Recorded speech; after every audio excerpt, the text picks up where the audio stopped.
कैसे? खूब बढ़िया एकदम। गुरुजी, पहले हम सभी लोग की तरफ से आपको बहुत बहुत थैंक यू। हम सभी को पता था आप यात्रा कर रहे हैं, आप थके हुए हैं, उसके बावजूद भी आप हम सब लोग के लिए आए। बहुत बहुत थैंक यू। वही बेटा, खुश रहिए। थैंक यू बेटा। हरिद्वार में थे हम लोग, वहीं आनंद ले रहे थे। जी गुरुजी, मेरा नाम सौरभ है। हमारे डीएनए में 5 लोग हैं, 5 के पांचों लोग दरबार में उपस्थित हैं। हमने पहले दरबार के आशीर्वाद से 9 हवन किए और अभी प्रेरणा हुई तो हमने वनडे भी किया है अच्छा किया। और बहुत ऊर्जा मिली। और एक बिल्कुल। दिन सोने के बाद हमने देखा सभी परिवारजनों के चेहरे पे बहुत लाइट थी और सब बहुत चेहरा दमक रहा था। और मेरी बिल्कुल। मदर बता रही थी जो स्किन ऐसी लूज लूज थी, उनको लटकती हुई सी लगती थी, हाँ। वो टाइट हुई है। बिल्कुल तो बहुत आराम मिला है यहाँ पे। बिल्कुल बेटा। और गुरुजी, मुझे ये कहना है कि मुझे तो ऐसा कोई शारीरिक कष्ट नहीं है। अब मैंने मंत्र दीक्षा ले ली है तो मेरी एक अलग जर्नी अध्यात्म में चालू हो गई है। उसमें मुझे कुछ कष्ट आ रहे हैं। हाँ वो बोलो। जैसे कि पहले मैंने आपको शेयर किया था जब जिसे मैं आप कष्ट कह रहे हो हाँ, वो कष्ट नहीं है, वो अनुभूति हो रही है आपको। जी हाँ बोलो, फिर बोलो, फिर भी हाँ हम शंका समाधान कर दें। जी, बोलिए। जैसे कि दरबार आपके ने बोलने से दूसरों की शंका समाधान होती है। जी जैसे दरबार ने मेरा मार्गदर्शन करना शुरू किया तो एक से एक वीडियो आते गए जो मुझे चाहिए थे।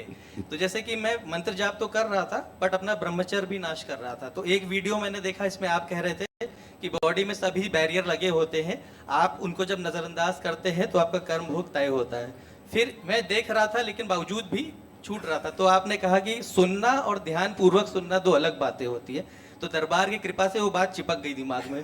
फिर दूसरा वीडियो सुना कि ब्रह्मचर्य की शक्ति को पहले देखो होती क्या है। फिर मेरे जैसा एक बालक और आया था तो वो आपकी शरण में पहुंच गया। उसने बोला काम भावना सताती है, तो आपने कल्याण कर दिया। तो मैं दिल्ली में था तो मैं भी बड़ा परेशान हुआ कि मुझे भी दिक्कत हो रही है। तो मैंने इसके लिए संकल्प किया। तो 3 दिन तो मैं अपने ऊपर संयम रख पाया, पर चौथे दिन टूट गया। तो मैंने कहा कि चलो, दरबार ने तुरंत ज्ञान दिया तो मैं दरबार के सम्मुख गया अपने घर पे। मैंने प्रतिज्ञा करी, हाथ में गंगा जल और 1 रुपए का सिक्का रख करके।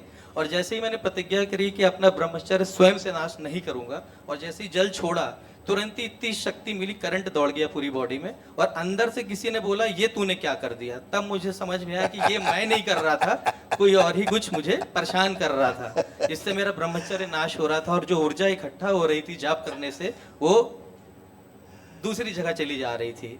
फिर इसमें एक लेवल और ऊपर हुआ। जैसे भी गुरुजी मैंने बड़ा अच्छा अनुभव किया, जैसे ये हैलोजन, तो ये चीज हुआ। दूसरा मेरे साथ ये है कि लास्ट टाइम जब मैं आपसे मिला था तो मैंने आपसे शेयर किया था, जब मैं जप करता हूँ तो जो है झटके आने लगते हैं।